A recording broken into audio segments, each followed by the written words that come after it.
মনে করেছো আমি আল্লাহ পাক রব্বুল আলামিন কোনো একটা সময় তোমাদেরকে জাহান্নাম থেকে পরিত্রাণ দান করব।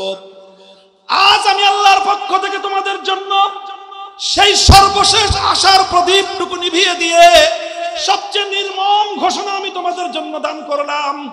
আমার ঘোষণা হলো খুলুদুল লা মাউত। এই যে তোমরা জাহান্নামের আগুনের মধ্যে জ্বলতেছো, এই আগুনের মধ্যে জ্বলা শুরু হয়েছে, অনন্তকাল পর্যন্ত জ্বলতে থাকবা, কোনোদিন এটা সমাপ্ত হবে না। জাহান্নামীরা, বেঈমানেরা চিৎকার শুরু করবে, গোটা জাহান্নাম জুড়ে আর্তনাদ উঠে যাবে। তারা মনে করতে থাকবে যে মালিক, এটা তুমি কি ঘোষণা দিলে? আল্লাহ গো, তুমি যদি বলতে এই পৃথিবীর সমস্ত বালুচরগুলো আর সমস্ত মরুভূমিগুলোতে যত বালুকণা আছে, এই বালুকণা সমপরিমাণ জাহান্নামের মধ্যে বছর আমাদেরকে জ্বলতে হবে।